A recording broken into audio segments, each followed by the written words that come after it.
यह कहानी है एक गरीब परिवार की, जिसमें सुरेश एक मजदूर है और शांताबाई भी घरों में काम करने के लिए जाती है। वह अपने बच्चे को घर में अकेला छोड़ जाते हैं। अमित घर के आसपास ही मिट्टी में खेलता रहता है। एक दिन अमित को बुखार हो जाता है।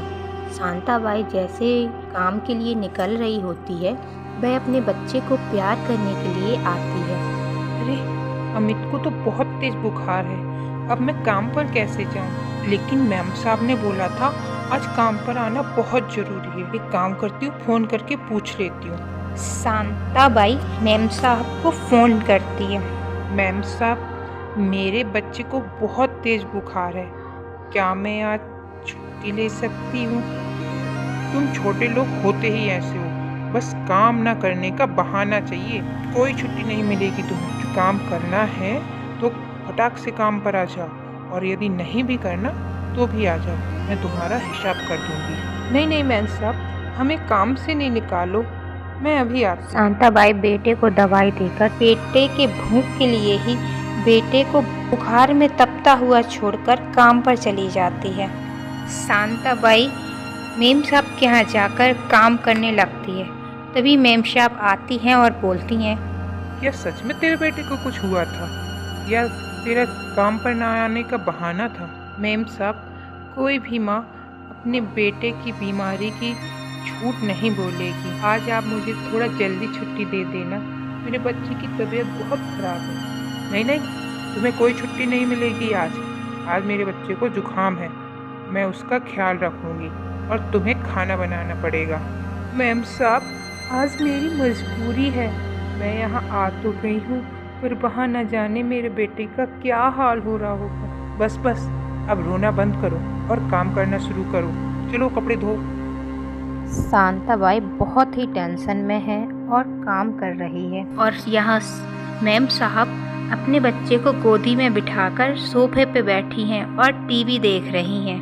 18 साल बाद रवि और अमित दोनों अब बड़े हो चुके हैं, पर जब भी अमित की माँ घरों में काम करने के लिए जाती है तो उसको बहुत बुरा लगता है। इसलिए अमित पढ़ाई के साथ साथ एक रेस्टोरेंट में नाइट शिफ्ट की वेटर का काम करने लगता है। एक दिन उसी रेस्टोरेंट पर रवि अपने कुछ दोस्तों के साथ खाना खाने के लिए आता है और अमित को देखकर बोलता है, मैंने तुम्हें पहले कभी देखा है। हाँ, मैं तुम्हें पहचान गया। तुम मेरी नौकरानी शांताबाई के बेटे ही तो हो, जो मेरे यहाँ परसों से काम कर रही हैं। वैसे वो काम तो बहुत अच्छा करती है।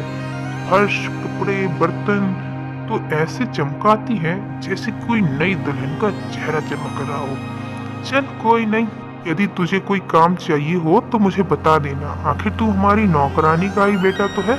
रवि अमित का बहुत मजाक बनाता है, पर अमित चुपचाप खड़ा सुनता रहता है, क्योंकि रवि ने कुछ गलत तो नहीं कहा था। एक नौकरानी के बेटे को नौकरानी का बेटा ही तो कहा था। अमित इसी तरह अपनी जॉब और स्टडी पर ध्यान देता है और मन लगा के पढ़ाई भी करता है और साथ साथ जॉब भी करता है। वहीं दूसरी तरफ रवि कोई भी काम नहीं करता है और पढ़ाई भी नहीं करता है और हमेशा पार्टी ड्रिंक वगैरह करता रहता है। एक दिन रवि की माँ उसको सोफे पे बिठाकर बात करने लगती है। रवि, आखिर कब तक ऐसा चलेगा? तुम अपनी स्टडी पर ध्यान क्यों नहीं देते हो बेटा? अरे मम्मा, अब फिर स्टार्ट हो गई हो। मैं दे तो रहा हूँ स्टडी पर ध्यान, आखिर और कितना ध्यान दूं मैं? बेटा, तुम्हें सारे बुरे गुण आ गए हैं। ये क्या है, रोज रोज पार्टी करना, शराब पीना? व्हाट इज दिस बेटा? अरे मम्मा, इसको आप ऐप का नाम मत दो। ये हम रिच लोगों का शौक होता है, यही तो हमारी पहचान होती है। वो देख, काम वाली का बेटा पढ़ाई भी करता है और काम भी करता है, साथ साथ अपनी माँ का ख्याल भी रखता है। और एक तू है। माँ, आप भूल गई हो, मैं किसी काम वाली का बेटा नहीं हूँ। मैं एक अमीर बाप का बेटा हूँ। मैं किसी की नौकरी नहीं कर सकता। मैं अपना बिजनेस करूँगा। आप मुझे बिजनेस के लिए पैसे दे दो। बेटा, ये क्या तरीका है बात करने का? अरे मॉम, मुझे पता है आप मेरी माँ हो, इसीलिए तो इतनी तमीज से बात कर रहा हूँ। वरना मैं इतने प्यार से कभी किसी से बात नहीं करता।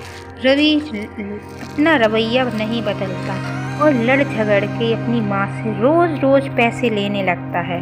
और वहीं दूसरी तरफ अमित और ज़्यादा कड़ी मेहनत करने लगता है, जिसका परिणाम ये हुआ कि अमित ने अपना एक सॉफ्टवेयर ऐप डेवलप कर लिया, जो कि बाद में एक डिजिटल कंपनी के रूप में बदल गया। अमित ने खूब पैसे कमाए और एक बड़ा घर बनाया और अपनी माँ के लिए सारी फैसिलिटी उपलब्ध करी और एक नौकर का बंदोबस्त किया। वहीं दूसरी तरफ रवि सारे पैसे उड़ाता रहता है और उसने कोई भी बिजनेस नहीं डाला है। रवि, तुम्हारी कंपनी कहाँ है? तुमने आज तक मुझे कोई कंपनी नहीं दिखाई है, तुमने आज तक मुझे कुछ नहीं बताया, सिर्फ पैसे लेते रहे हो। मॉम, मुझे और पैसे चाहिए। रवि, ये क्या है? मैं तुम्हें 50 लाख रुपए ऑलरेडी दे चुकी हूँ। मेरे पास कोई भी पैसे नहीं है तुम्हारे देने के लिए। मॉम, बैंक से लोन ले लो, कुछ भी करो, पर मुझे पैसे दो, वरना पहले के दिए पैसे भी बेकार हो जाएंगे। हम एक काम करते हैं, अपने घर पर लोन ले लेते हैं। रवि की माँ उसकी बातों में आ जाती है और अपने घर को गिरवी रखकर सारा पैसा रवि को दे देती है। कुछ दिनों बाद माँ को पता चलता है कि रवि सट्टा खेलता है और उसने सारा पैसा सट्टे में गंवा दिया है। और दूसरी तरफ अमित ने अपनी कंपनी खोल ली है।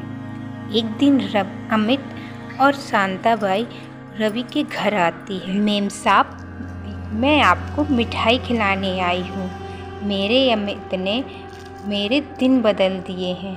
पर मेम साहब, मैं आपको एक बात कहना चाहती हूँ, भगवान किसी को घमंड ना दे। तब मेम साहब को अपने किए पर पछतावा होता है, क्योंकि सबके दिन हमेशा एक जैसे नहीं रहते हैं। शांताबाई अपने बेटे के साथ कार में बैठकर चली जाती है। ये देखकर रवि और उसकी माँ की आंखें शर्म से झुक जाती हैं। यदि आपको हमारे वीडियो पसंद आते हैं तो इसे लाइक करें, शेयर करें और सब्सक्राइब करें।